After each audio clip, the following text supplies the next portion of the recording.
Bueno, hola, buenas tardes. Gracias por acompañarnos en estas jornadas sobre Tununa Mercado y Noé Citric.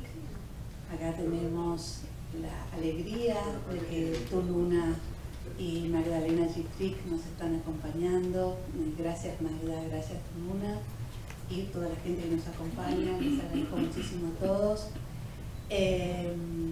Tengo que agradecer también al Instituto de Literatura Hispanoamericana, a Celina Manzoni, su directora, a Guillermo Vitale, el coordinador del instituto, a toda la junta. Está Adriana Amante como representante de la junta y por compañera fiel que nos acompaña siempre. Así que bueno, muchísimas gracias. Tenemos también compañeros del instituto, así que muchas gracias. Ustedes no sé si sabrán, pero quisimos hacer estas jornadas que estaban organizadas desde octubre de 2022 y lamentablemente Noé falleció, entonces las postergamos para este año y lamentablemente también Roberto Ferro, con quien organizamos, Noé, Roberto y yo, las jornadas durante 10 años, desde el 2012, celebramos en estas jornadas a lo largo de estos 10 años a Macedonio Fernández, a Héctor Libertela, a Osvaldo Lamborghini, a Néstor Sánchez, a Jorge Di Paola, a Alejandra Pizarnik, a Rodolfo Walsh, a Enrique Piglia, a Julio Cortázar, a Bioy Casares, a Silvino Campo, a Nora Lange, a Oliverio Girondo. Y bueno, y ahora vamos a realizar estas jornadas en torno a la obra maravillosa de Tununa Mercado y la obra maravillosa también de Noé. Así que bueno, les agradezco nuevamente por acompañarnos, al Malva por todo el apoyo de siempre y al Instituto y a los investigadores y escritores también por la compañía permanente. Así que muchas gracias. Agregar que hago mías las palabras de Silvana, pero solo agregar que bueno, que ojalá podamos continuar con ese espíritu de esas jornadas organizadas por Noé, por Silvana y Roberto. Destacar que bueno, el móvil siempre era la lectura, la relectura genuina de las obras literarias de los distintos autores, siempre movido por el entusiasmo, ¿no? Es como un homenaje, si se quiere son unas jornadas de homenaje múltiple, ¿no? Como a la obra de Noé, a la obra de Tununa, y también para Roberto, ¿no? Que desde el inicio estuvo en este ciclo, lo propuso junto a Silvana y Noé acompañó y apoyó. Desde el instituto siempre apoyamos estas jornadas y bueno, siempre se movieron por el entusiasmo, por la pasión, por la lectura, por la crítica, por el amor a la literatura y bueno, esperemos que estas jornadas reflejen eso, digamos, ¿no? En honor a ellos. Así que nada más. Sí. Yo tengo presente que Noé no solamente era parte de la organización de estas jornadas, sino también era nuestro compañero de investigación, que no faltaba nunca en ninguna reunión. Era fabuloso tenerlo como compañero, un par nuestro, se ponía como par nuestro, ¿no? Y él siempre decía, ¿no?, que la literatura era como una forma de resistencia frente a lo que nos rodeaba, frente a lo que nos pasaba.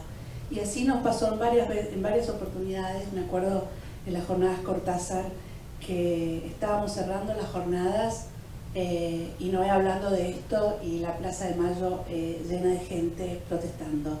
Así que bueno, creo que en este momento difícil en el cual estamos, ante una disyuntiva muy difícil, creo que no hay nada más potente que el arte, la literatura y reunirnos a conversar, a discutir sobre una obra tan potente como la de Tununa y de Noé. También quiero agradecer a Ana Bregú, que está acá presente, que muchísimas gracias por acompañarnos todos estos años. También a María Claudia Orsubo, a Laura Rotundo, a Hernán Rosain, que nos acompañaron Y bueno, a Denise, que no dudó cuando le dije hagámosla igual, me dijo claro que sí, así que bueno. Vamos entonces ahora a pasar a los videos que vamos a proyectar. Voy a presentar a María Negroni y a Roberto Ferro. María Negroni es poeta, narradora y ensayista, da clases y dirige la maestría en escritura creativa en la Universidad Nacional de 3 de Febrero desde su fundación en 2013.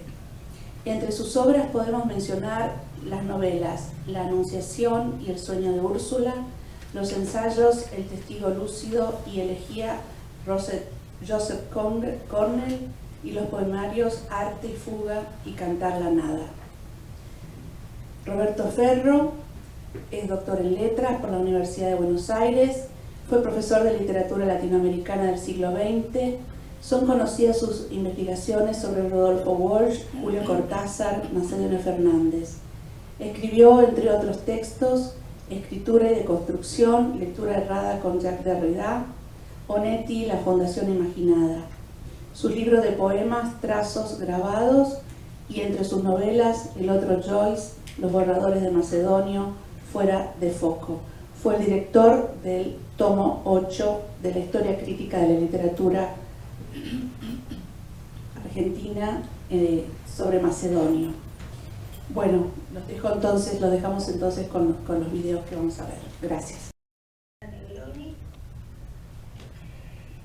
Con muchísima pena de no estar ahí presente en este homenaje a Tununa y a Noé, pero quiero dejar al menos unas palabras para decir que para mí tanto Tununa como Noé han sido una familia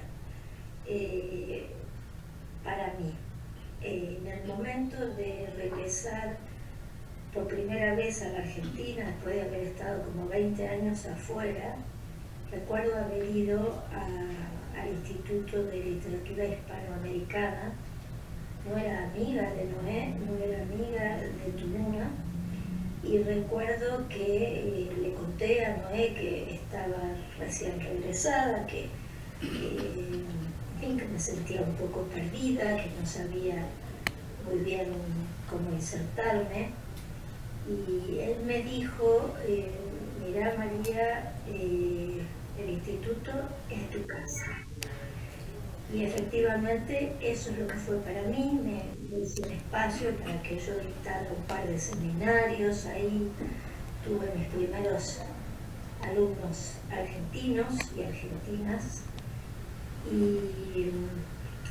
Y después de eso fueron 1000 proyectos que hicimos juntos. Me invitó a sus jornadas, participé en ellas, asistí como público. Hice también con Jorge Montelone y otros amigos del instituto la revista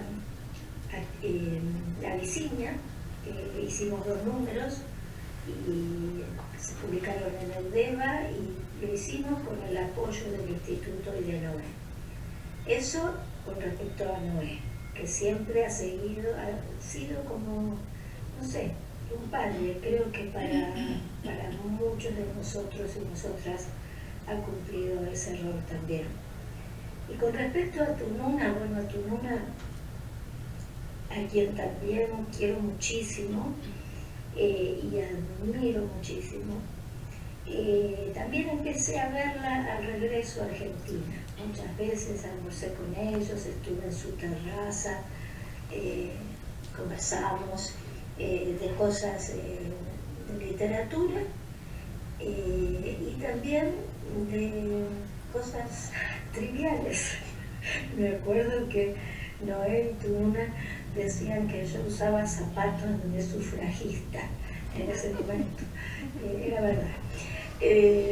Bueno, ¿qué decir de Tununa? Que había leído todos sus libros, que escribí una reseña que intenté recuperar para esta ocasión, una reseña sobre su libro La Madriguera, que se publicó en el Cronista Comercial, en la sección cultural, en un momento en que dirigía esa sección Silvia Oppenheim, y me parece que también Osvaldo Quiroga tenía una, no sé si era el director, no recuerdo bien, ella la editora. Bueno, así que escribí sobre ese libro, después me presentó en el Centro de la Cooperación Ciudad Gótica, que fue mi primer libro de ensayo que salió en Buenos Aires, en Bajo la Luna. Bueno, qué sé yo, no me acuerdo. Después, estando en el Fondo Nacional de las Artes, tuve el honor de proponerla para el premio Trayectoria en literatura, y me parece que era como súper merecido, y por todo, por la calidad de su escritura, su sensibilidad, su lucidez. Y bueno, estoy muy contenta de haber estado ahí. Recuerdo que también la invité a la serie Frost de la maestría en escritura, en una tarde memorable en que vino y trajo en un bolso un ladrillo, hizo como una disertación sobre un ladrillo. Bueno, extraordinaria Tununa, con gran sentido del humor y picardía y, en fin, calidez.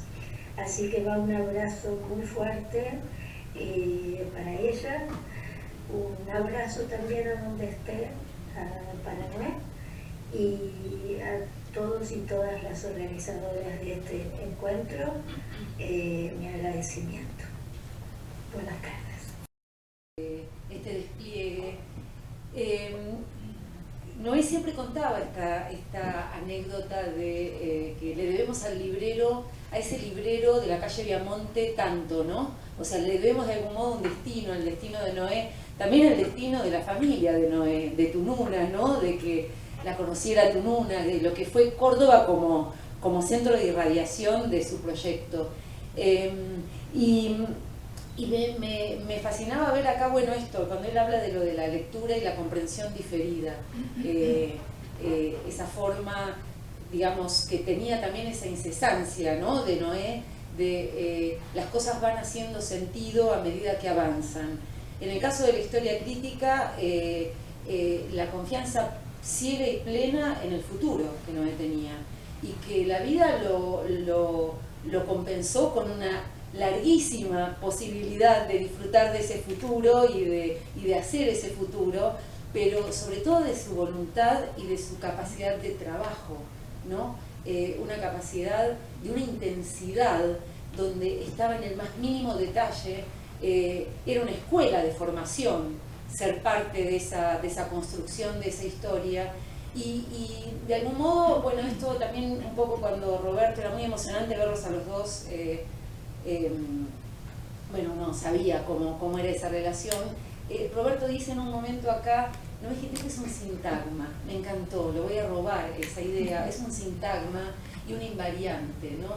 Algo que estuvo constantemente en su vida, y él todo el tiempo recogía la idea del colectivo, de los que era Noé como centro de un colectivo de los años 60 y 70 con todas esas modificaciones políticas.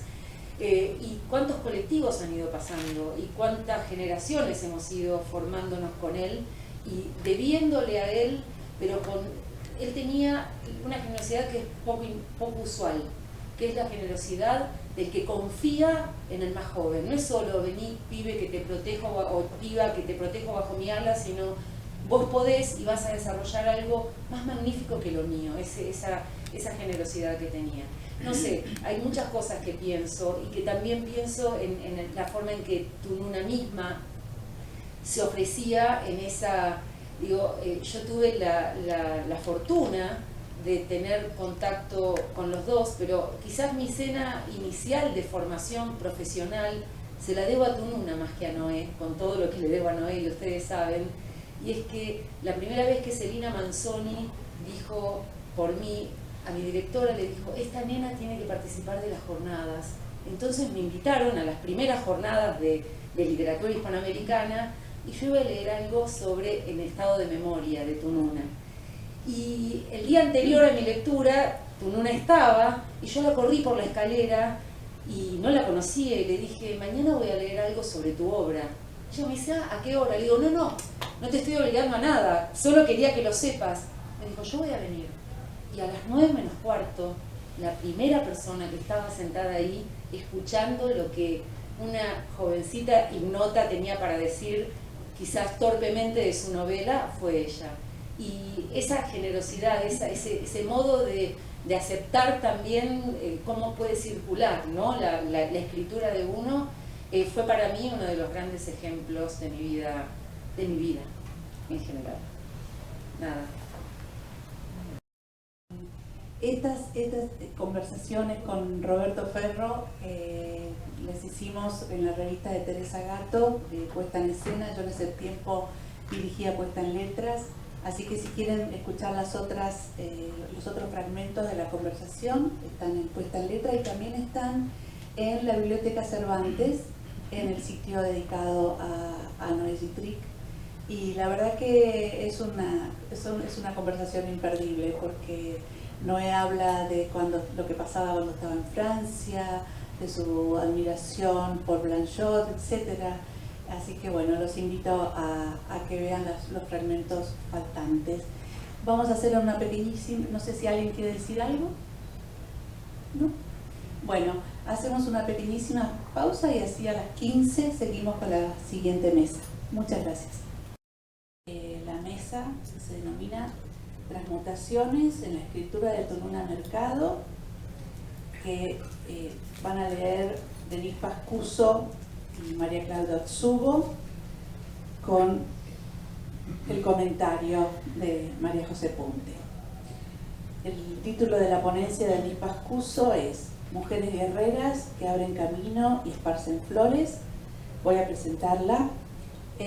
Denise es licenciada en Letras por la Universidad de Buenos Aires e investigadora en el área de literatura argentina y latinoamericana, radicada en el Instituto de Literatura Hispanoamericana. Participa en proyectos de investigación en torno al erotismo en la literatura latinoamericana y de literatura latinoamericana y visualidad, radicado en el mismo lugar. Ha participado como expositora y organizadora de varios eventos académicos y de difusión cultural en la Universidad de Buenos Aires, el Museo de Arte Latinoamericano de Buenos Aires y la Biblioteca Nacional. María Claudia Otsubo, el título de su trabajo es La cajita de W, escritora y correctora literaria, autora de Eso se trata, Mujeres al sol, Sábanas al viento y en distintas direcciones como cuentista. Kawanabe y la niña de los fósforos es su novela. Respiración involuntaria, Diminuto verde, poemario. Su último libro, Leer levantando la cabeza, reúne crónicas de lectura. María José Punte es licenciada en Letras por la Universidad Católica Argentina y doctora por la Universidad de Viena. Ha publicado varios libros, el más reciente es Topografías del estallido, figuras de infancia en la literatura argentina, y numerosos artículos en revistas académicas. Es profesora de la Universidad Católica, dando materias de literatura y cine en la Universidad de Buenos Aires en la materia de teoría y estudios literarios feministas y en la maestría de estudios y políticas de género de la UNTREF. Actualmente trabaja junto con Nora Domínguez y Laura Arnés en la edición de una historia feminista de la literatura argentina, de la cual ya salieron 3 volúmenes publicados por la editorial Edubin. Bueno, como decía Silvana, mi ponencia se llama Mujeres guerreras que abren camino y esparcen flores. Y comienza así. Al introducirnos en la lectura de los textos del Vuelo de la Pluma, el último libro publicado por Tununa Mercado en 2021, podemos leer un entramado, la guía de trama en sentido metafórico, que nos reenvía a los años de exilio de Tununa y Noé en México. Allí Tununa escribía en la revista FEM. Aclaro para quienes les interese que todos los números de la revista FEM pueden leerse en la web, en el archivo feminista de la Universidad Nacional de México. Tununa solía atravesar parte del DF, de la Ciudad de México, para reunirse con otras mujeres a practicar el arte del telar. Es importante destacar la idea de telar, de trama y también la idea de esa reunión entre mujeres. Esa trama de telar puede verse expresada en ese tejido de elementos que se unen, que condensan y a la vez despliegan todos los elementos muy significativos a la hora de pensar la poética de Tununa Mercado en un sentido amplio. Conversé con Tununa hace algunos años sobre ese recorrido hacia la reunión del telar. Surgió a raíz de lo expresado en uno de sus textos del Canon de Alcoba, en el texto, otro de sus textos. En el texto Espejismos de ese volumen, la narradora recorre los puestos del mercado del DF, con su voluptuosidad, sus olores y colores. Se trata de esa idea de tránsito en el espacio y del deseo muy propio del Canon de Alcoba. En los textos de Fem, que aparecen en El vuelo de la pluma, podemos leer las preocupaciones de la autora en esos años y que trazan un arco que va desde el deseo de la utopía de la transformación política, haciendo base en las marchas del orgullo gay, claramente ese acontecimiento que la autora escribe como crónica en El vuelo de la pluma y que expresa a la vez un problema de deseo asociado a la política en México y que se desplaza luego a la resistencia silenciosa de las madres y abuelas de Plaza de Mayo, como también las huelgas de hambre en Bolivia llevadas a cabo por mujeres y niños, entre otras manifestaciones. Todos esos elementos conforman una constelación y se distribuyen alrededor de un centro de sentido conformado por el deseo, la mujer y la política. El deseo sin término, en el que se alude en el primer texto del volumen, llamado precisamente amor, un deseo sin término, se expresa como una crisis permanente. Allí podemos leer el cruce entre los dos términos. Si el texto se manifiesta en torno del amor y el deseo, se expresa a la misma vez sobre la revolución política y viceversa. Cito: el amor, encuentro, revelamiento, búsqueda de absoluto, es una utopía que despunta de la crisis. Crisis permanente porque siempre parece un objetivo a perseguir, un objetivo a desear, y nunca hay conformidad porque el deseo debe renacer para ser deseo. Crisis que no es la que nos impone el poder, sino un estado en el que cierto tipo de lucidez radical comienza a pergeñar los cambios o a convenir la utopía revolucionaria. Fin de cita. La no conformidad del deseo y esa crisis expresada como una especie de entropía movilizadora y transformadora es a la vez desestabilización, inconformidad y afán de transformación política, reunidos ambos en un mismo movimiento. En el mismo sentido, continúa diciendo, cito: al amor nadie ni nada puede sujetarlo, ni someterlo a controles. Imparable como la muerte o la vida, el amor transita como un ánima ángel demonio, tratando de pegarse al cuerpo de alguien, de sublevarle los sentidos, de ofrecerse como una forma a la forma de su deseo. Fin de cita. En estos pasajes que tomamos como referencia, podemos observar que el campo semántico de la política y el del deseo se encuentran entremezclados. Sometimiento, control, sublevación, son términos que señalan ambos campos semánticos a la misma vez en estos textos de Tununa.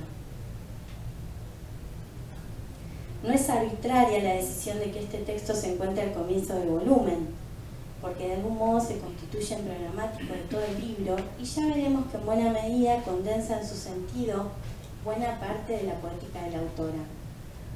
Sitúa en pie de igualdad de deseo y revolución cuando expresa, cito, pareja, conyugalidad, cuestiones prácticas, normatividades, exclusiones, predominio, privilegio, conspiran contra los extenuados amantes. Creían que el amor podía ser formalizado sin que cambiara su esencia. Lo que ahora organizan corre serios peligros de convertirse en remedio de lo que fue. Como en las revoluciones de la humanidad, el destello que era delirio y muerte, delicia y vida, cambia de signo. Fin de cita. La poética de Tununa se configura como una constelación o tejido que se compone de varios elementos. Uno de ellos es la mujer, como he trabajado en otro texto escrito sobre la novela Yo nunca te prometí la eternidad, Entonces, uno de ellos es la mujer y las distintas inflexiones del amor asociadas a ella. El deseo, siempre inclasificable e incalificable, diría Roland Barthes, idea que resuena en las páginas de Canon de Alcoba también. Y el amor en sus distintas formas. El amor de pareja, sin etiquetas, singular en cada personaje de sus textos, inherentemente inclasificable, y que precisamente es revolucionario en tanto rompe con las lógicas hegemónicas y binarias. En uno de los textos de Canon de Alcoba se pone de manifiesto poner a funcionar otra lógica, en oposición al binarismo. Luego, en el mismo texto del vuelo de la pluma, asocia el amor a la mujer y plantea: la mujer, cita, la mujer y el amor juntos es una hipótesis de trabajo feminista, y expresa: transformar la relación amorosa con un sentido femenino, es decir, habiendo cobrado conciencia de una opresión, la cual debe ser la única manera de ver al otro, más amo de amor que amo de dominación, ofrecer un lenguaje en el que lo estentorio de la posición sea reemplazado por un silencio deseante.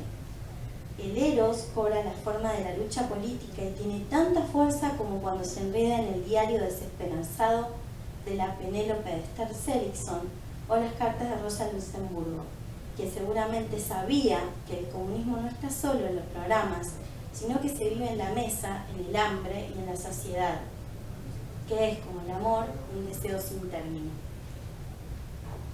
Fin de cita.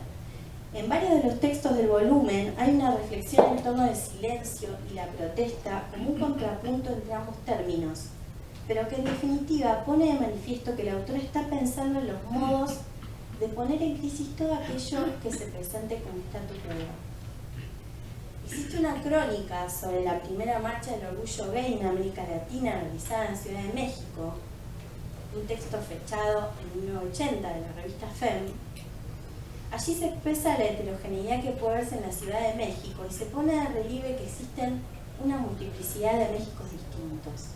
Cito: rojos, verdes, violetas, azules de banderas, mantas, globos, carteles bajo la enorme cúpula del Monumento a la Revolución, con un México detrás de las celosías, oculto en las viejas calles del casco central a la hora del té, con otro México que ha decidido que permanecer en las banquetas como espectador entre distante y comprometido, con otro México finalmente que ha decidido entrar en las columnas de la segunda marcha del orgullo gay a cobijarse bajo mantas que poco tienen que ver ahora con las cobijas de la clandestinidad y la marginación. Fin de cita. En este texto se menciona el grupo de activistas Oikabet. Se caracterizó por su activismo, ellas repartían volantes, hacían música para las protestas y presentaban obras teatrales. Es una expresión, Oikabet es una expresión en idioma maya que se traduce como mujeres guerreras que abren camino y esparcen flores. Esa agrupación, entre otras, como Nuestro Cuerpo o Lambda, proponían, cito el texto de Tununa, no dejar nada fuera de la crítica, empezando por el lenguaje. Si se quiere, este aspecto se liga con lo que sigue a continuación. Frente a la puesta en cuestión, ¿acaso el silencio sea una buena manera de ponerlo en crisis? Luego en el libro se traza un arco que va hacia Argentina, allí donde el silencio se vuelve resistencia, con las madres de Plaza de Mayo haciendo la ronda de los jueves. Eso se expresa en un texto llamado Argentina, elogio de la locura, en alusión al adjetivo locas que se atribuía a las madres de Plaza de Mayo. Aparece fechado en 1980 y dice lo siguiente: es muy difícil dar cuenta de la infinidad de planos que se entrecruzan en un solo acto, reunirse en Argentina como madres, hermanas o esposas, es decir, como mujeres, todas las semanas, para reivindicar simplemente que el hijo, el hermano, el padre o el marido aparezcan vivos o muertos. No es una pura manifestación afectiva, un reclamo individual o la defensa de un interés propio. Marca la socialización del dolor personal e instaura la dimensión del grupo, del movimiento. Fin de cita. Luego señala el carácter político de la acción de las madres, uniendo a todas las mujeres bajo la categoría amplia de maternidad, y expresa que la idea de ronda es una de las formas más imaginativas de protesta que se hayan creado en Argentina y obliga, por lo tanto, a repensar críticamente a las demás. Expresa que bajo esa fisura de protesta mínima se ha empezado a filtrar un vendaval. Y esa línea que el texto traza entre México y Argentina finalmente también arriba una huelga de hambre en Bolivia. Una revolución, cito, una revolución no violenta jamás conocida antes en Bolivia, compuesta por mujeres y niños y que se presentó como un detonador de un sacudimiento social y político a tal punto que se pregunta si por el ser el punto más débil de un sistema represivo, las mujeres y los niños pueden convertirse en la mayor fuerza para combatirlo. Existe un texto llamado Las sirvientas peruanas, sindicato y clase, de 1981. De algún modo, este trazado que mencionábamos, que va armando una especie de línea espacial entre México, Argentina, Bolivia, Perú, y se configura como un tratado de protesta política latinoamericana y que hace pie en las mujeres como sujeto de lucha principal. Cabe destacar en este texto la modulación hacia un discurso directo de estas mujeres, a quienes les da voz en forma de testimonio. Se trata de la reseña sobre un libro de la peruana Ana Gutiérrez llamado Se necesita muchacha, con prólogo de Elena Poniatowska. Los testimonios denuncian la violencia física y psíquica ejercidas sobre las sirvientas y expresa las figuras de opresión que adopta en el Perú la explotación de ellas. Selecciono yo alguna de las voces de estas mujeres que cita Luna. Ahí se han terminado nuestras vacas, todo nuestro ganado. Si no, nunca hubiéramos siquiera llegado a trabajar nosotros, porque mi mamá siempre decía, mis hijos nunca servirán a la gente porque no tienen por qué servir, prefiero que me coman a mí. Aquí vemos una nueva mención a la idea de maternidad como categoría amplia para pensar a la mujer en situación de protesta política. Y luego otra voz de otra de esas sirvientas peruanas que dice: yo tenía una estampita de San Martín en un rincón del cuarto y cuando me pegaba le pedía llorando al fray Martincito. Y una fecha, esta estampita tira, lo ha hecho la señora. A ver, ¿a quién te vas a pedirte ahora? Diciendo. Fin de la cita, ¿no? Y ahí destaco que hay un trabajo de transcripción de la realidad que realiza la autora, que a su vez cita a Tununa, como una especie de registro de la voz en crudo y que Tununa replica en su propio texto. Armando un eje entre el deseo sin término que se liga a la figura de la mujer como viabilizadores ambos de la transformación política, en esta constelación le dedica un texto a compartir una lectura de una poeta llamada Rosa María Rufiel, una escritora y poeta mexicana, de quien dice que su escritura es una práctica inclasificable en la taxonomía literaria, atípica. Se desliza del testimonio escrito a la imagen visual o fotográfica, del verso a la prosa, en una rica ambigüedad propia de una búsqueda de modos de expresión que no cesa y que no se satisface. Ella es muy poco conformista en sus logros, fin de cita. Aquí Tununa parece estar hablando de su propia poética, fuera de toda posible taxonomía. Transcribe allí algunos de los poemas de Rosa María que se centran en el deseo de la mujer. Uno de esos poemas se llama Reto y dice: hemos cumplido la sentencia, por osar mirarnos desnudas al espejo, corramos libres ahora. De algún modo, esa línea que venimos mencionando como un trazado espacial, una especie de topografía geopolítica, llega hasta Guatemala a raíz de un texto de 1985. Allí se hace referencia a Rigoberta Menchú, la líder indígena y activista guatemalteca. Tununa decide en ese texto armar una figura alrededor de la población indígena como epítome del exterminio, la opresión y la violencia. Hace alusión a una nota de un periódico de Buenos Aires en el que se hablaba del último ONA de la Patagonia, frase que, dice ella, le generó un desaliento sin límites.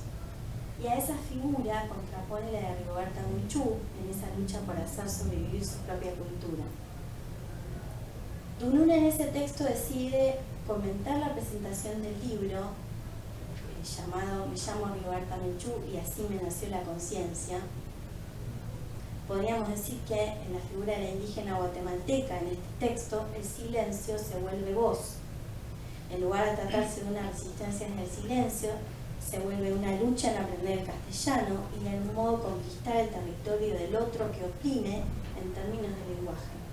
La cita de esta manera: siempre han dicho, dice Rigoberta Menchú, pobres los indios que no saben hablar, entonces muchos hablan por ellos.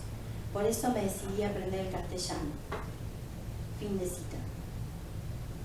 Oikabet, en maya, la idea de mujeres guerreras que abren camino y esparcen flores, de algún modo se articula con este testimonio de una activista indígena guatemalteca, sobre la que expresa lo siguiente: la conciencia de Rigoberta Menchú les nace a otros con toda la connotación germinal floral que eso significa.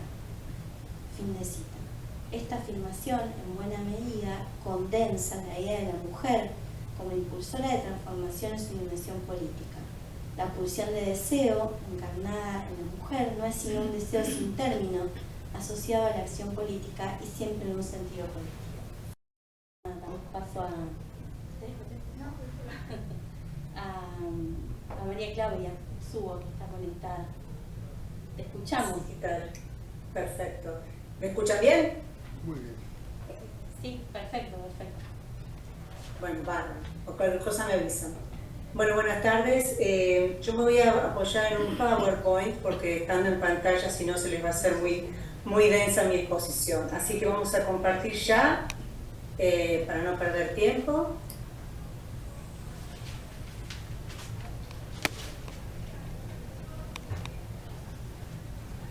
Y empezamos, ¿sí? Voy a sacar esto de acá que me está molestando. Ahí está. Ahí está. Bueno.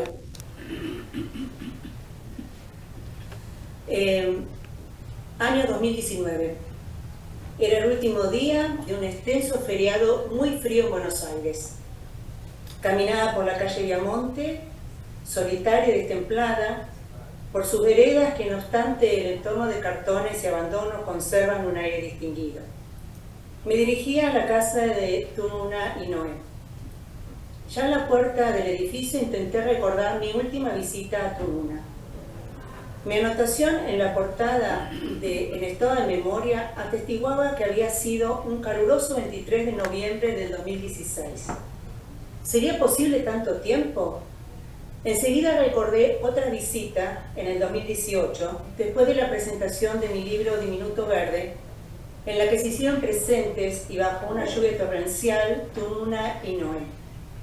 En esa última visita a su casa en el 2018, ella me regaló un ejemplar de Yo nunca te prometí la eternidad. Mientras subía en el ascensor, en el 2019, hasta el 8º piso y luego las escaleras hasta el 9º, fui acomodando estas inexactitudes de mis recuerdos, al mismo tiempo que percibía la emoción que iba llegando a mis manos al pensar en un nuevo abrazo. Antes de tocar el timbre, evoqué aquella tarde en esta casa, cuando, y después de hablar de muchas cosas, incluida la literatura, tuve el primer contacto con la otra pasión de Tununa, la del telar, activo entonces en uno de los cuartos. Aquella primera vez Tununa también me llevó a su estudio en planta baja, alejado del último piso compartido con Noé, donde me confió que estaba trabajando arduamente en una traducción del francés al español. Hoy, abocada a esta tarea de recobrar vivencias, es que advierto la coincidencia de que tanto el telar como el libro se sostenían por igual en la madera, elemento tan noble para contener ambos procesos, el del tejido y el del libro. Libro que como una partitura musical, evoco hoy, se desnudaba con sus tapas abiertas sobre el atril. Yo nunca te prometí la eternidad es el texto que Tununa escribe luego de ganar la beca Guggenheim en 1998. Lo escribe ya en Buenos Aires, luego de una década de exilio, como ya contó Denise, porque la familia Gittrick había sido amenazada por la AAA. Inicio hoy, bueno, cuando preparé esta exposición, una nueva lectura. Es la tercera. Recordé enseguida el esfuerzo de seguir la línea en la impresión de letra pequeñísima. De alguna manera me identificaba con la narradora de la novela, que intenta descifrar los papeles escritos por Sonia. Cito: el tamaño ínfimo de la letra me impedía leer clamando esas letras pequeñas y borrosas por una lupa que agigantara su volumen y las hiciera legibles. Cierro la cita. Por eso en aquella visita, en aquella tarde del 2018, como disculpándose y anticipándose a sí mismo a la historia que iba a leer, Tununa me había escrito en la dedicatoria de su libro: Claudia, la letra es muy pequeña, pero la memoria es grande. Y hoy reparo en ese contrapunto de la letra mínima, incapaz de abarcar, contener o expandir el tamaño inmenso de la memoria. La narradora es quien va a ir armando, a partir de las notas de un diario y de todo lo que le aporta quien le pide escriba, Pedro Preux, la historia de su madre Sonia, una historia atravesada por las guerras y las pérdidas. No voy a detenerme en la trama ni tampoco en todo lo que se ha escrito sobre el trabajo de la memoria, un tema caro con un mercado y presente desde el inicio hasta el fin de esta novela, o en los temas que ya ha tocado Denise. Porque mi mirada se ha fijado para esta exposición en un objeto mínimo, en el que no había reparado en las lecturas anteriores. Se trata de la pequeña caja que Pedro Niño oculta en su bolsillo al momento de abandonar París junto a su mamá. En la partida apresurada, entre sus brazos infantiles pero protectores, ha recogido a su elefante Babar, el único juguete permitido, pero también lleva oculta en el bolsillo la cajita. Escuchemos el relato. Tantea la cajita en el bolsillo. Lo hace de a ratos, para cerciorarse de que efectivamente está allí, donde la ha atesorado. Y cuando Sonia no está cerca, puede incluso sacarla a la luz y volver a mirarla. Esta cajita es lo máximo, y no le da pesar atribuirle tanto valor, porque está fuera de cuestión compararla con su elefante. Está convencido de que la cajita siempre tendrá algo nuevo para mostrar, por fuera, por dentro, y que él siempre mirará lo que le muestra como si fuera la primera vez. Tenemos una descripción completa de la caja, porque Pedro Niño la ha conservado hasta hacerse adulto, y se la muestra a quien narra. Así sabemos que la caja lleva impresas unas palabras en alemán y en francés. Y además tiene, cito, doble entrada, doble texto, doble muescas, derecho y revés, no como contrarios, sino simultáneos. Las imágenes de un derecho y un revés me llevaban al entramado del tapiz, con su envés y revés, con lo que está oculto de un lado, para que surjan en el otro las figuras, los paisajes, los colores. Escribir y tejer para Tununa Mercado, la misma pasión. Dualidad que Tununa comparte con otros escritores y escritoras que han sabido cultivar distintas pasiones a la par de su escritura, hobbies o trabajos, que a su vez han influido o han aparecido en sus propias narrativas. Pensemos entonces en Julio Cortázar y el jazz o el boxeo, la pintura para Ernesto Sábato o Leonora Carrington, la afición a la caza para Hemingway, los inventos para Roberto Arlt, el dibujo en Silvina Ocampo o la afición de Nabokov por las mariposas. Tununa se inicia en el aprendizaje de la técnica de los gobelinos franceses durante su permanencia en México. Así lo cuenta en la entrevista que le realiza el sitio La Desterrada el 9 de marzo de 2016. Yo me conecté con un taller de tapiz, donde se enseñaban las técnicas de los gobelinos franceses. El taller estaba en el centro mismo de la Ciudad de México, cerca del mercado, del Zócalo, del Palacio de Gobierno.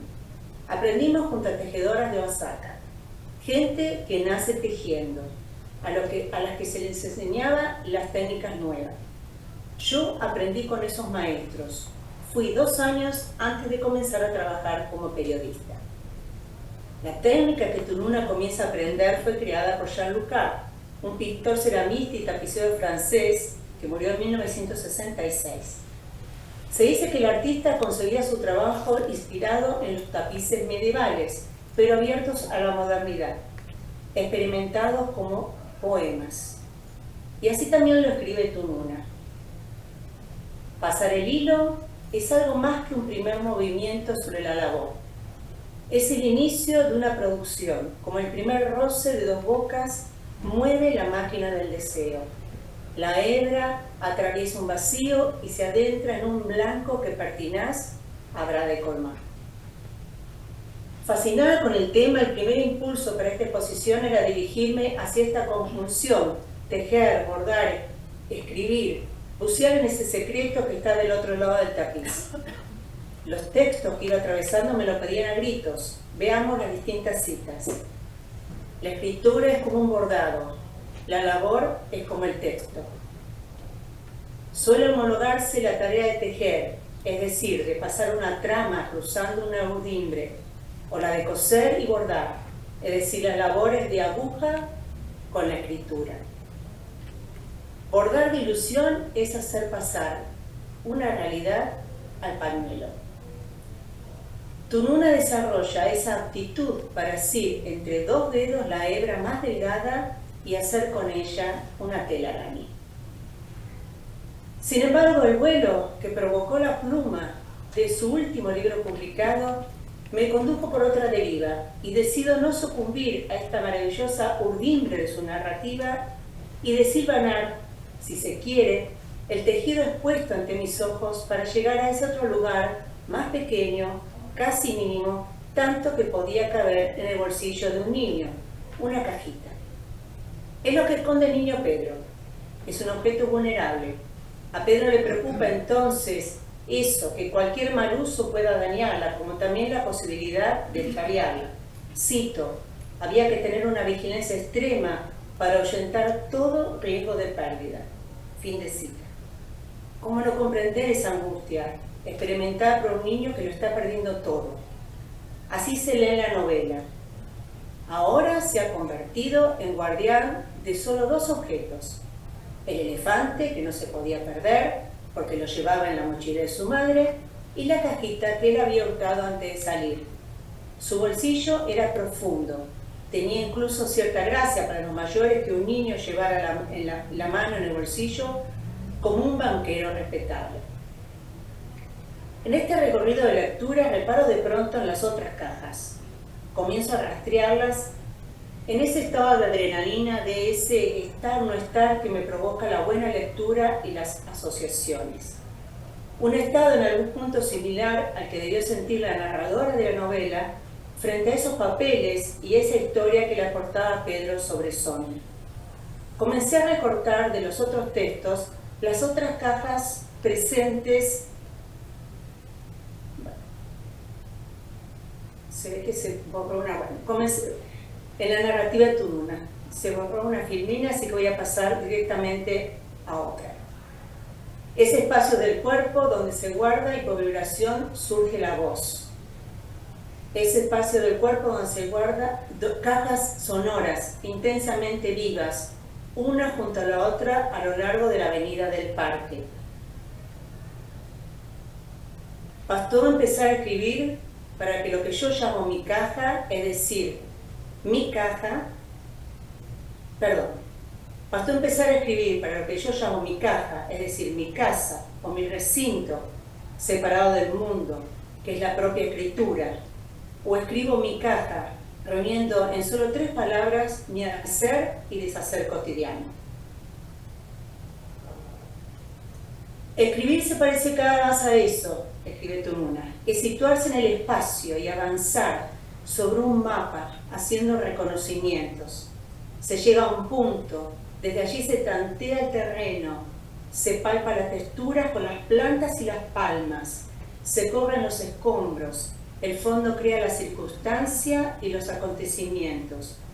Son esas líneas más fuertes, iluminadas por las revelaciones de un recorrido y por los accidentes de un azar. La caja no tiene un carácter representativo, no es una casa, ni un útero, ni un féretro, ni una iglesia, ni una caverna de la especie. Es un continente para el oficio único de la escritura, recinto de captación y de resonancia. La caja se escribe en sucesivas concentraciones. La caja no abre ni uno entra en ella. Quien escribe es la caja, es su caja y está en ella a designio. Me detengo en esta vuelta de tuerca propuesta por Tununa. Leer la caja entonces no como el sitio de residuo o el espacio de atesoramiento de la memoria, sino como la memoria misma. Tununa incluso la denomina, cito, caja autoportante, escritura móvil, que es todo lo contrario a escritura estancada, fijada en un espacio delimitado, como podría pensarse ese objeto. La escritura es en y no debe, señala. ¿Qué hay, por lo tanto, en el en? Regresemos a la caja de Pedro y lo escrito por la narradora. El contenido era evidentemente un viaje, o para decirlo mejor, un transcurso, dos instancias que estaban incorporadas en el niño, aunque no fuera consciente de ello. Y llegamos al otro detenimiento de mi mirada, y a la pregunta, ¿de quién era entonces la cajita que atesora Pedro? ¿Quién se la regaló? Es entonces que surge ese nombre, esas iniciales, a quien, a pesar de estar haciendo una tercera lectura, no había registrado. Me abruma no haberme dado cuenta de su importancia en las lecturas anteriores, pero el mismo texto que estoy leyendo me consuela. Cito lo escrito por la narradora. La escena de aquella noche en la posada donde durmió WB había permanecido cerrada a los ojos de quienes alguna vez habían leído el diario. Se trata de Walter Benjamin.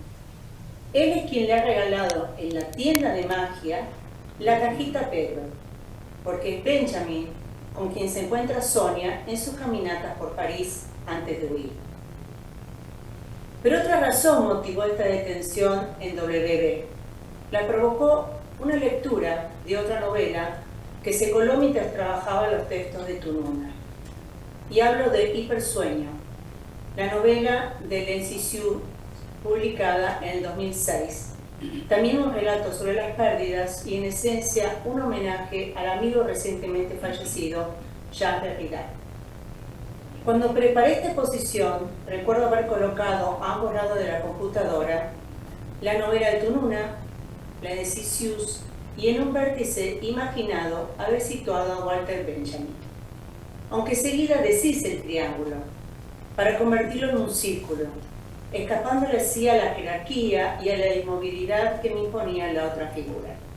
Veamos primero, muy brevemente, por el tiempo de esta exposición, algunos conceptos postulados por Benjamin sobre la experiencia. Me voy a limitar a un texto en particular por él escrito, Experiencia y Pobreza, de 1933. Y precisamente en una generación que de 1914 a 1918 ha tenido una de las experiencias más atroces de la historia universal, lo cual no es quizás tan raro como parece. Entonces se puede constatar que la gente volvían mudas del campo de batalla, no enriquecidas, sino más pobres en cuanto a experiencia comunicable. Y lo que 10 años después se derramó en la avalancha de libros sobre la guerra era todo menos experiencia que maná de boca a oído.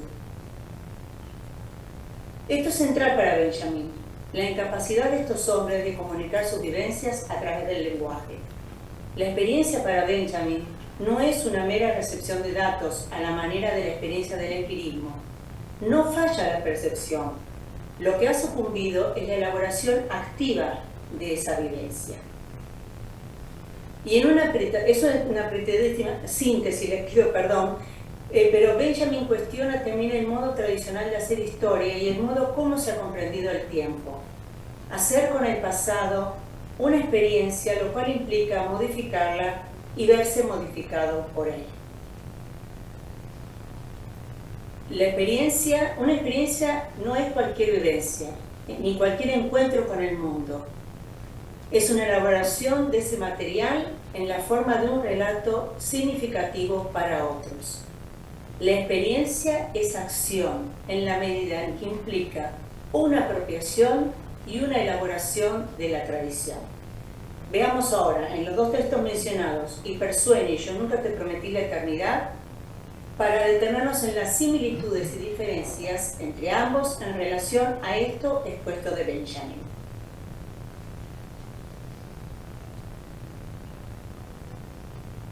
En Hipersueño, la narradora, que es Sisius, escribe sobre su día a día junto a su mamá, a quien está cuidando con obsesivo desvelo. Ese impasse le permite en realidad escribir sobre su amigo que recientemente ha fallecido, Derrida. El libro se divide en 3 partes o extensos capítulos. El segundo se titula El sommier de Benjamin. Sisius, tendida ella en el sommier, está escribiendo el texto en una fecha clave, vísperas del 15 de julio, que es la fecha de nacimiento de Derrida en 1930 y de Benjamin en 1892. En la novela, Sisius narra su sorpresa al descubrir a quién pertenecía ese sommier, presente en los sucesivos exilios de la madre y también en la vida de la escritora, y la constatación de que ese descubrimiento es algo que ya no puede contarle a Derrida.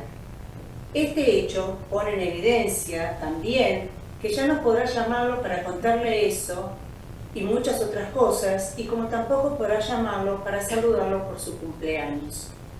El silencio del otro lado del teléfono es la melancolía de no escuchar más la voz del amigo. Pero además Sisius replica en la historia del sommier el objeto donde se produce el sueño de Benjamin, que está presente en el discurso pronunciado por Derrida en Frankfurt en el 2001, Fichur. El sommier concentra la duplicación sueño y escritura, el duplicado de la letra. Recuerdan que en la caja que guardaba Pedro, con inscripción de 2 lenguas, el alemán y el francés. Sisius narra que ha buscado en su biblioteca las correspondencias de Derrida para volver sobre ella y no las encuentra.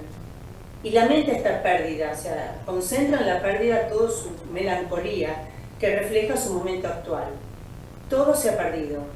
Y recuerda lo que escribió su amigo Derrida: perder es todo lo que nos queda por perder. O como escribió el mismo Benjamin en un texto breve, en media asta: cuando muere un ser muy próximo a nosotros, nos parece advertir en las transformaciones de los meses subsiguientes algo que por mucho que hubiéramos deseado compartirlo con él, solo podía haber cristalizado estando él ausente.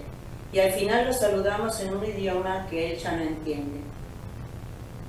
Hago un paréntesis para compartir que releer esta escritura mía luego de las partidas de Noel y Roberto ha sido constatar esta certeza.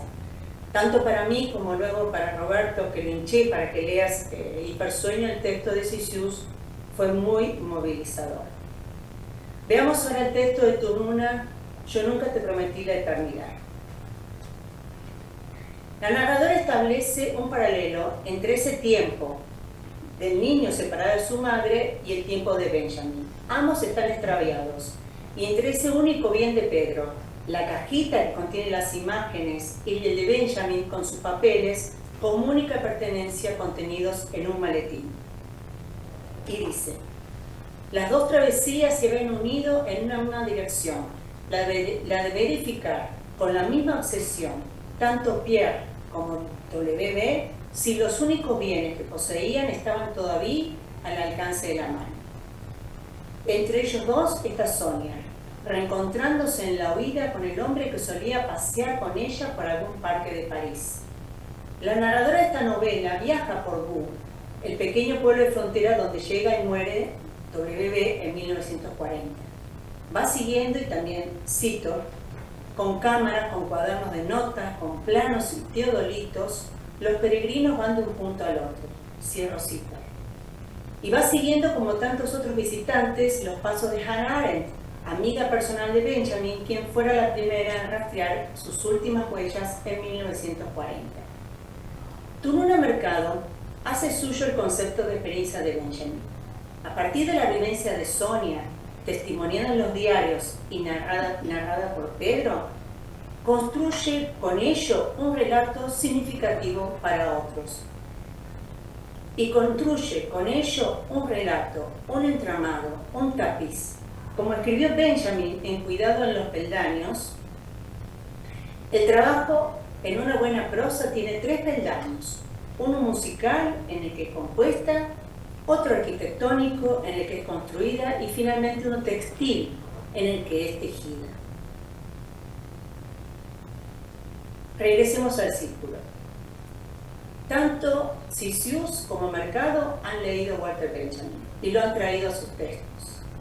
Ambos textos fueron pensados y escritos contemporáneamente sobre diferentes mesas de trabajo en distintas ciudades y lenguas. Para Cicius, Benjamin es el puente, el somier, el descubrimiento para contarle al amigo y la constatación de esa imposibilidad por la irrupción entre ambos de la muerte. Para Mercado, Benjamin es el soporte constructivo. La historia se convierte por el lenguaje en un relato significativo para otros. Walter Benjamin, con las iniciales WB, en Yo nunca te prometí la eternidad. El uso de las iniciales revela el cuidado que me tomé de no hablar de ello de una manera desprolija. Y con su nombre completo en hipersueño, ya que las iniciales se reservan para el amigo ausente, JD, señalando así la personal e intransferible intimidad entre ambos. Tununa Mercado rescata en la cajita que ha guardado Pedro su contenido, la experiencia, el viaje, el sonido, la palabra que convoca la resonancia y de la que brota la misma escritura, la de las pérdidas, la del exilio, la de los pasajes. Es la propuesta de Tununa. La caja es el espacio de la resistencia y de la vivencia. Es el espacio de la identidad socavada por el exilio y las pérdidas. La cajita de Pedro es la habitación de la historia, la memoria, la ficción, pero viva, en movimiento, y que permite rescatar el pasado. Solo una gran narradora como Tununa Mercado logra, desde lo mínimo, ese destello a la manera de Benjamin que se convierte en escritura. Para finalizar, quiero compartir con ustedes un pequeño poema al que llegué sin saber cómo y que quiero compartir. Es un poema muy vinculado a lo que acabo de exponer. Está en un texto de Benjamin. Demos un vistazo al libro infantil, publicado en diciembre de 1926, en una revista alemana, en el que rescata un viejo poema o canción infantil de 1843. Y lo leo y lo leemos juntos. Ante el pueblecito hay un enanito. Tras el enanito, una montañita. De la montañita fluye un arroyito. En el arroyito hay un tejadito. Bajo el tejadito hay un cuartito. Dentro del cuartito hay sentado un niñito. Tras ese niñito hay un banquito. En el banquito hay un armarito. En el armarito una cajita. Y en la cajita hay un nidito. Ante ese nidito hay un gatito. Tomaré nota de ese lugarcito. Voy a hacer unos comentarios muy breves y tal vez voy a tirar un par de ideas para que puedan comentar las dos expositoras, cuyos textos son hermosos, ¿no? Y creo que efectivamente abren nuevas entradas de interpretación para hablar del turismo mercado, que es lo que nos reúne en esta ocasión, precisamente en este momento. Pero en realidad los dos textos al principio a mí me generan una cierta indecisión. Yo no sé si es porque al leerlos a los dos juntos, en realidad lo que funcionó fue como una especie de fuerza centrípeta que me arrojó hacia las afueras, ¿no? Las afueras que nos conducen a esos lugares del exilio por los que transitó la familia Gitri Mercado, ¿no? Por un lado el texto de Denise, que me arrojó hacia el norte de América, hacia México, con todas esas tradiciones que ella iba mencionando y va trayendo de nuevo a través de los textos de Tununa, y la otra que nos conduce a Europa, a Francia, a la filosofía alemana, con Walter Benjamin, y me sentí como un poco perdida, tratando de ver qué cartografía armar a partir de textos que me lanzaban a esos dos extremos. Y de pronto, en realidad, lo que caí en la cuenta, me di cuenta de que había dos objetos que funcionaban de nuevo como una especie de fuerza centrípeta. Son dos objetos con mucha fuerza visual, con mucha potencia visual, y que en realidad me interpelaron por la materialidad. Uno de ellos es el telar, el objeto telar.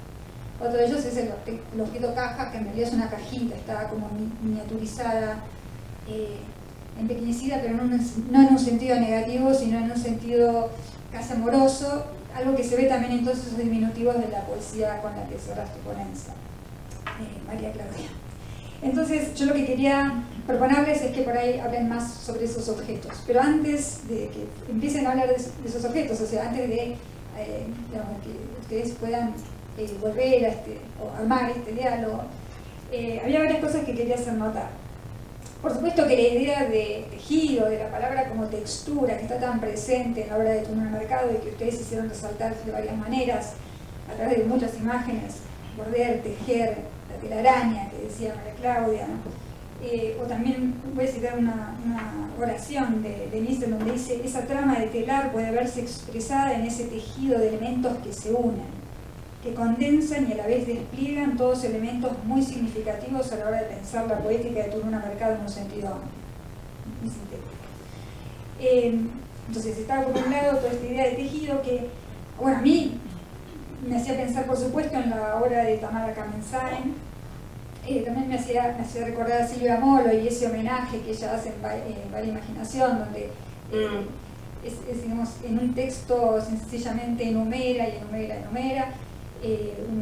una serie de elementos que tienen que ver con la postura y que de alguna manera son una metonimia del espacio femenino. Por último, una escritora más reciente con la que estuve trabajando últimamente, que es Val Flores, y un texto de ella, en donde también vuelve a la metáfora del tejido, pero esta vez de una manera mucho más material, porque la costura a la que ella hace referencia es una costura de una vez que se lastima la lengua y que le tienen que coser la lengua, ¿no? Entonces ella habla de una lengua hecha de relámpago. O sea, hay toda ahí una línea que va atravesando buena parte del siglo hasta el presente, en donde la costura está siempre presente. Ahora, yo no sé cómo es tejer en telar, o sea, lo he visto, pero no sé cómo funciona, no sé cómo, no me lo puedo imaginar, tampoco soy una gran tejedora, no he tejido mucho, tampoco soy una gran bordadora, entonces son todas figuras que a mí me interrogan y me producen más preguntas que respuestas. Por eso creo que me voy a remitir a ustedes dos para que por ahí tratemos de pensar cómo funciona la figura del telar como dispositivo literario. Es decir, cómo se puede traducir en una forma de pensar el trabajo de la escritura en Turner Mercado como un movimiento de ida y vuelta, como un movimiento sistemático, como un movimiento interior al lenguaje. Después voy a citar algo que ella dice en otro lugar, que Turner dice en otro lugar.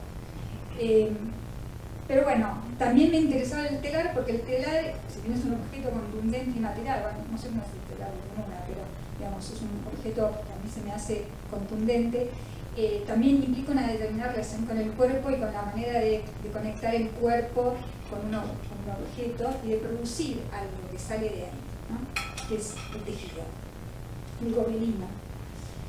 Eso por un lado. Entonces, por ahí la pregunta no va dirigida a las dos. ¿Cómo ven el telar? ¿Cómo podrían volver a la fibra del telar? Y el otro objeto es la cajita.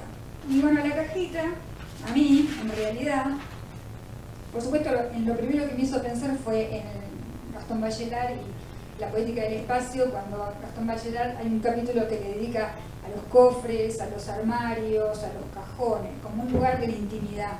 Lo que pasa es que después volví un poco a ese texto y me di cuenta que la cajita de la que vos estás hablando no es exactamente esa, tampoco es la cajita. Creo que quedó bastante claro en alguna de las últimas citas que diste sobre la cajita. Entonces, para pensar más en la caja y en la cajita como repositorio, como memoria, tal vez una imagen que se remita mejor a esto es la idea de pliegue. La caja de cartón también está llena de pliegues, entonces me parece que todo lo que vos describías a partir de cómo Tununa trabaja la caja en esta novela tiene más que ver con los juegos de pliegues y plegados que también están muy vinculados con ciertos trabajos manuales infantiles. Desde mi por mi entrada, por la entrada que yo he hecho a la obra de Tununa, por ahí una referencia en la novela La Madriguera, en donde entonces en la metáfora de la memoria es esto otro, esta madriguera que es el espacio donde vive el topo y desde el cual el topo va moviéndose por debajo de la tierra, de forma subterránea, y abriendo como nuevos caminos que remiten más a una figura rizomática, ¿no? Pero de nuevo, estamos ante un espacio cerrado, un espacio subterráneo, un espacio íntimo, otra forma de la intimidad vinculada con la memoria. Voy a citar algo de la novela que tengo acá porque me gusta, dice: como un topo, la niña trabajó para el futuro sin saber lo que hacía. En las madrigueras hay dientes de gatos, filosos y brillantes, muelas de perro públicas y romas, los propios dientes de leche que se le fueron cayendo uno a uno. Hay rizos de niñas, suaves, rubios y tersos, negros, que se fueron acumulando como en un pequeño cementerio de amores. Es decir, de nuevo, también hay una forma de la materialidad ahí que está en este otro espacio íntimo que es la madriguera. Y por último voy a leer lo que prometí que iba a leer, que era un par de oraciones tomadas de la entrevista que Tununa Mercado le dio a Gwendolyn Díaz a un libro, en donde ella dice lo siguiente, y me parece que por ahí puede servir para pensar tanto el telar como la caja como formas de escritura, como dispositivos escriturarios.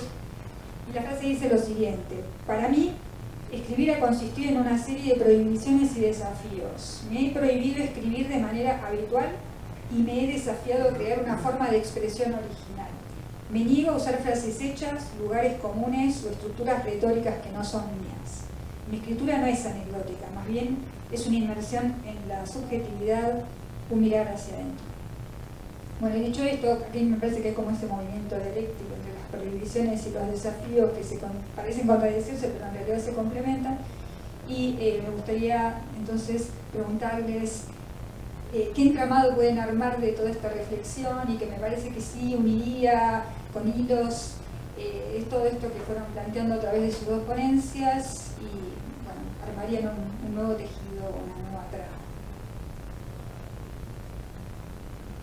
No sé quién quiere empezar. María Claudia, ¿quieres empezar vos? No, yo sumándome a lo que acabas de decir, Silvia, yo entré a Tununa por Canon de Alcoba, que es un texto poético y de mucho erotismo. Y después descubro a la Tununa más guerrera al modo de mí, ¿no es cierto?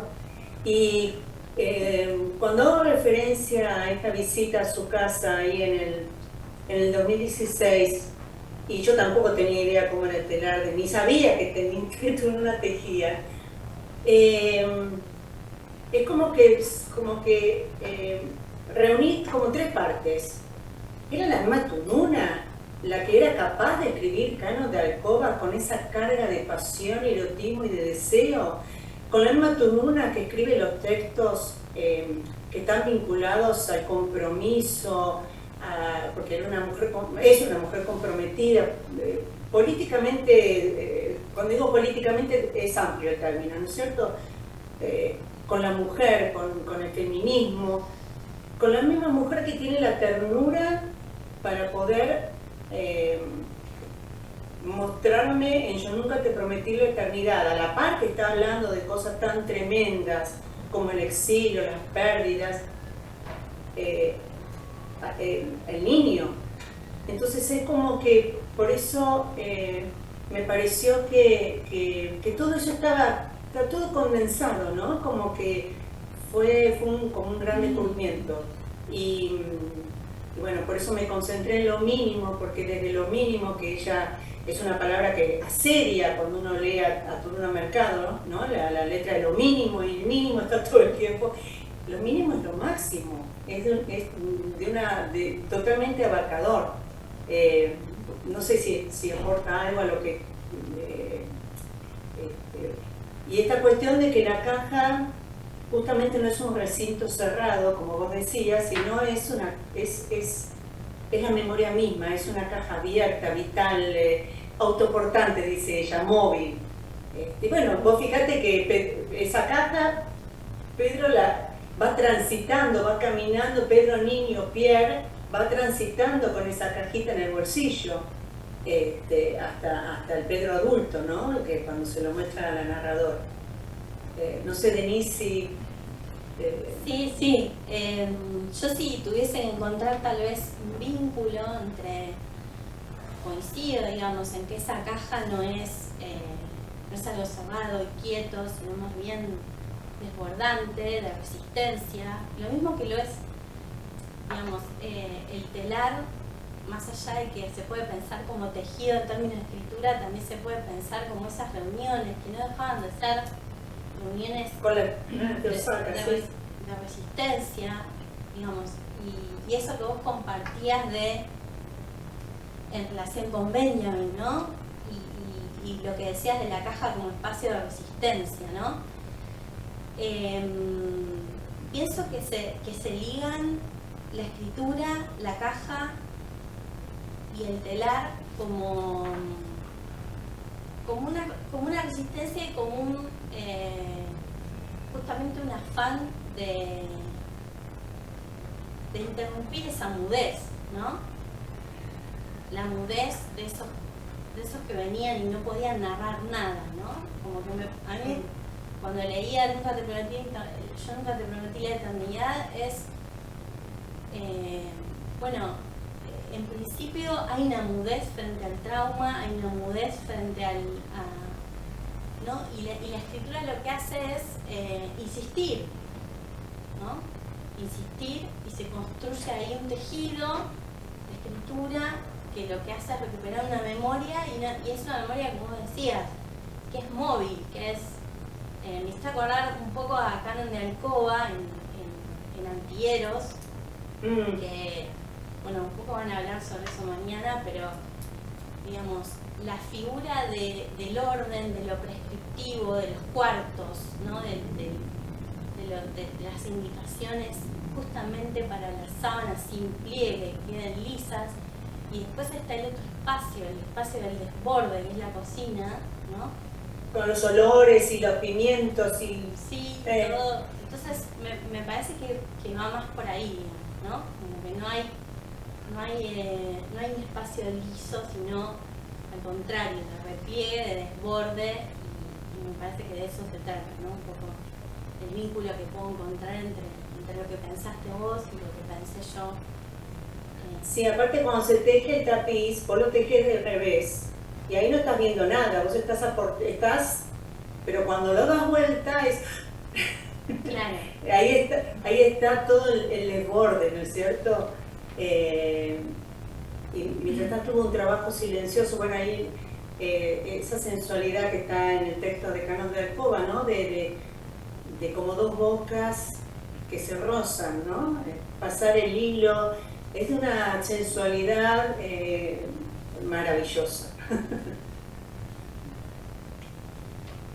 Sí, bueno, antes de, por ahí quieren hacer preguntas o comentarios las personas que están en el público.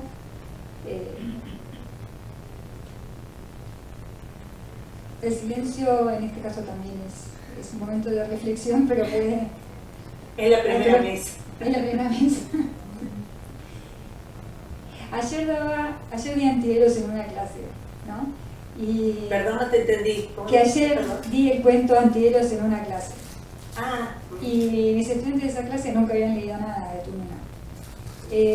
Me sorprendió la reacción porque empezaron diciendo, al principio el cuento es aburridísimo, o sea, todo eso de tender la cama, arreglar el cuarto, ¿a dónde quieres llegar con esto? Y después parece que, bueno, la narración te va arrastrando y termina con ese estallido erótico y sensual y de los sabores y de los colores y de los olores que te hace realmente, te hace todo tan material y tan próximo y tan asequible que bueno, que ellos mismos cuando hablaban del texto mostraban en esa lectura, en esa devolución, mostraban lo que el cuento va produciendo, ¿no? De llevarte desde ese silencio, tal vez, del silencio de el concierto, tal vez, ¿no? Esa lectura de las recetas de domésticas. Sí, no sé si hay otros textos que les producen ese mismo efecto, pero a mí me llamó la atención porque dos alumnas, dos estudiantes, dijeron exactamente lo mismo. Pero lo interesante también fue después el brillo de los ojos al hablar de cómo el cuento las fue arrastrando hacia otra segunda parte, ¿no? Y creo que bueno, así son todas las lecturas de los textos de Tununa, ¿no? A mí otra cosa que me llamó mucho la atención, nunca voy a saber porque bueno, ya no tengo a quién preguntar, es ese estrecho vínculo entre Cixous y Tununa en los dos textos. Hay muchas, yo no me extendí, pero hay muchas coincidencias. El hermano de Cixous que está presente en la novela se llama, de chico lo llamaban Pierre. Bueno, la referencia a Benjamin en las dos, el exilio, las pérdidas, el tema de la pérdida, casi y escritos en la misma, o publicados por lo menos en la misma época. Entonces, bueno, de dos grandes como son Tununa Mercado y Hélène Cixous, ¿no? Y vale la pena leer los dos textos así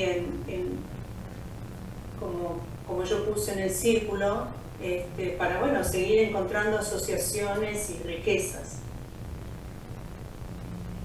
Denise, ¿no? No, un placer compartir con vos. Ay, gracias, Denise. Perdón, me encantaría, me muero de envidia, no podré estar aquí. Así que bueno, no sé si hay algún comentario.